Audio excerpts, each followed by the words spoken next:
Bonjour à tous, c'est Raven, j'espère que vous allez bien. On se retrouve aujourd'hui pour un nouveau talk show en ce dimanche 8, je crois. Nous serons dimanche, enfin nous serons, quel con, ce dimanche 8, pardon, avec Monsieur VP comme d'habitude pour un nouveau talk show confinement.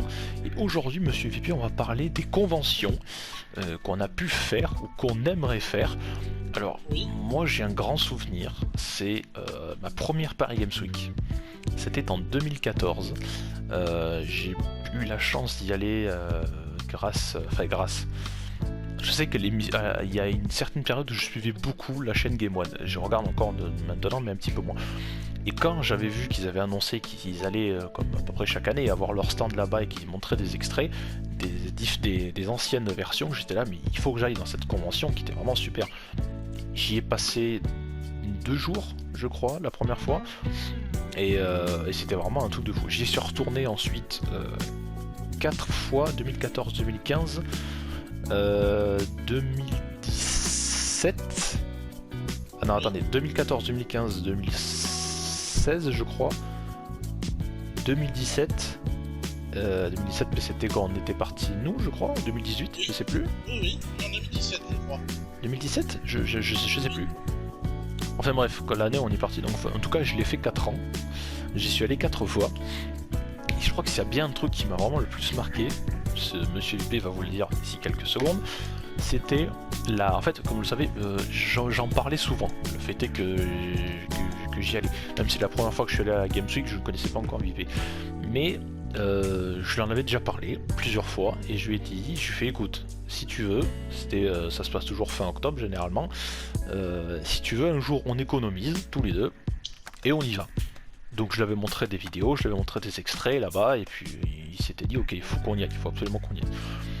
Et je crois que j'ai jamais vu Monsieur VP aussi excité que quand on est rentré, enfin qu'on est rentré en tout cas dans le centre d'expo, et qu'on se faisait cocher le billet du coup pour pouvoir rentrer. Et là, je n'oublierai jamais la tête qu'a fait Monsieur VP quand on est rentré dans le hall 1, je crois, ou le hall 2, je sais plus le premier que c'était. Le hall 1, c'était, je crois. Ah ouais. Et quand on est rentré et que je lui ai sorti une phrase de présentateur, genre voilà, bienvenue à la Paris Games Week. Et je crois que le premier stand qu'on avait devant, je crois que c'était un stand Far Cry ou Assassin's Creed. Et là, c'était vraiment une révélation pour Monsieur VP. Ah là, je l'ai jamais vu comme ça. Ah, il nous faut une réaction alors. Qu'est-ce que tu nous en dis dessus?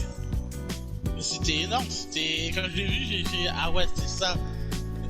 Moi qui ai connu les TGS avant les TGS, je me disais mais attends, mais ça n'a rien à voir. Ah bah non, clairement pas. C'est au-dessus, c'est large au-dessus, c'était énorme. Attends, t'es à Paris mon gars, c'est la capitale, donc c'est sûr, c'est obligé. Puis la taille des trucs, c'est un truc de fou. Et encore, j'avais fait Japan Expo en 2016, où j'avais eu la chance de rencontrer énormément de catcheurs comme Kemba, comme Taro Tohashi, comme Tengwa, Ice Angel, Senza Volto, Pierre Booster, Trista Archer aussi. J'ai eu la chance de les rencontrer en 2016 et franchement je crois même que la Japan Expo, alors Japan Expo c'est compliqué parce que en fait si vous aimez vraiment que les jeux vidéo ça va être compliqué parce que comme son nom l'indique Japan Expo, donc c'est vraiment concentré uniquement sur des trucs de la culture japonaise, donc il y a énormément de trucs, tout ce qui est manga et tout ça. Donc c'est vrai que moi qui en 2016 ne suivais pas beaucoup, c'était compliqué de m'y faire en fait.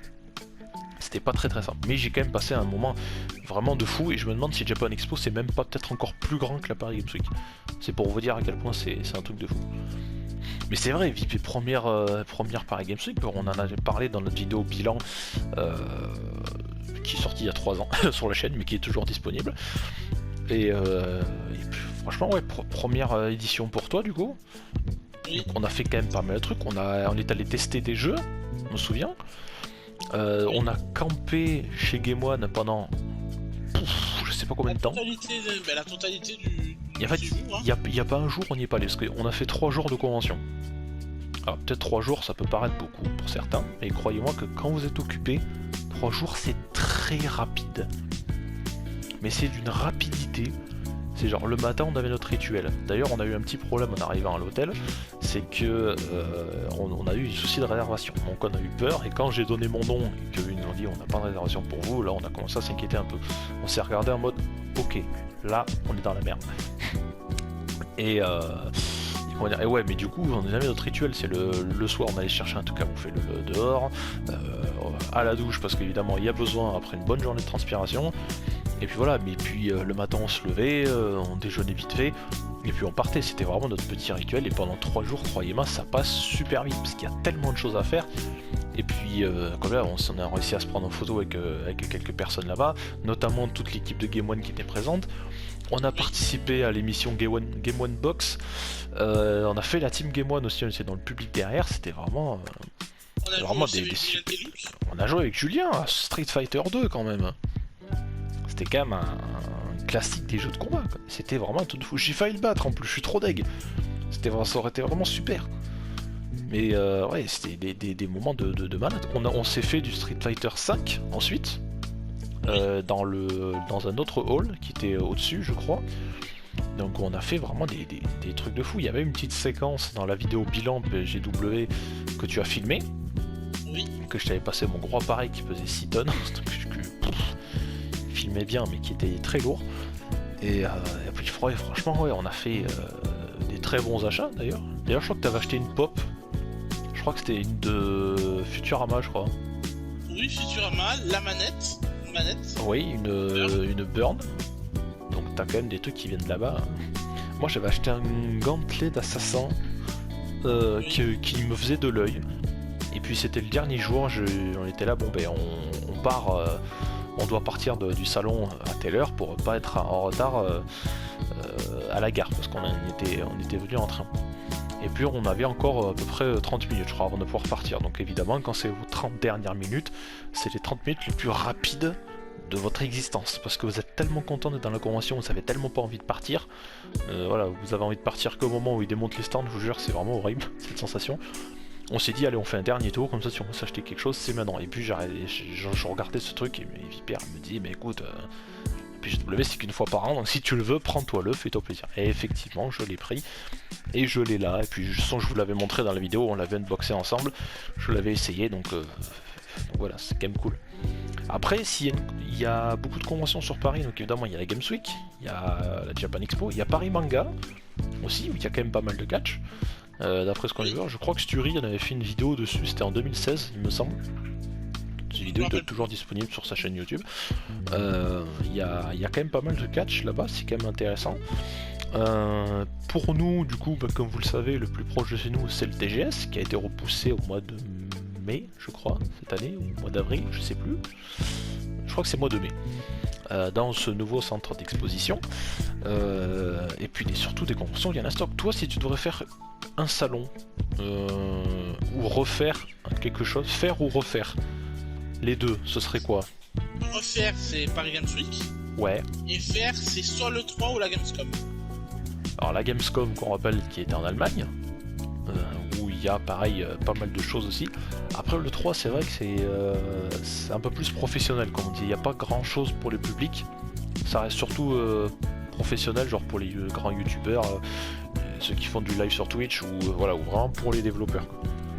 Que j'avais regardé une vidéo sur l'autre chaîne de Cyprien, je crois, avec l'Inquiéteur Acide et Luciole, il me semble, et c'est vrai que quand l'Inquiéteur Acide en avait parlé, quand ils étaient partis à Los Angeles, c'est vrai qu'il disait pendant la vidéo que c'est... Franchement, il disait pour certains points, ça vaut mieux de partir à la Games Week, même si certains trouvent que ça fait assez cliché, que c'est pour les gamins et tout, parce que je pense que c'est totalement faux, mais c'est quelque chose d'assez... c'est pas pareil, c'est pas la même expérience. Paris Games Week c'est plus public, on va dire, un peu moins professionnel. Malgré le fait qu'il y a quand même beaucoup de stands aussi, il y a des compétitions qui se jouent là-bas aussi. Donc voilà, et puis tous les youtubeurs qui viennent, c'est quand même très intéressant.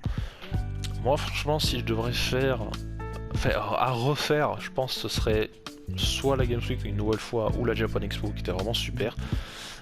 Malgré le fait que j'étais pas 100% fan de manga, mais c'est quelque chose à voir, c'est quelque chose qui doit se faire. Après, à faire tout court, le TGS je le compte pas parce qu'on le fait chaque année, donc voilà. À faire, ce serait peut-être Paris Manga, j'aimerais bien. Ou sinon, à changer, ce serait peut-être le TGS du coup, mais le Tokyo Game Show. Voilà, donc partir à Tokyo pour un truc là-bas. Parce que là aussi, il y a beaucoup de conférences de chez Namco, enfin voilà, Bandai Namco, il y a beaucoup de choses. Et ça reste quand même des conventions bien intéressantes. Après, il y en a beaucoup aussi en France. Voilà, il y a la Neocast, il y a à Strasbourg, il y a aussi tous les trucs TGS événements, les petites conventions, il y a l'Animasia sur Bordeaux, il y a beaucoup de conventions en France. Pour nous aussi à Toulouse, on a la Popcon, qui avant était le TGS Spring Break, qui a changé vu qu'ils font plus partie du groupe TGS événements. Enfin, il y a quand même beaucoup de choses qu'on aimerait faire, qu'on pourrait faire, et que peut-être un jour on fera, on sait jamais. On essaiera d'en refaire. Parce que même si en ce moment, comme vous le savez, les conventions c'est un peu moyen. Ah oui. Enfin bon, voilà. Donc on a ce qu'il faut. Écoutez, on va se rester là pour cette émission du dimanche, donc en espérant que ça vous aura plu. Passez à tous un très bon fin de week-end, et puis on se retrouve dès demain lundi pour un nouveau talk show. À demain. À demain.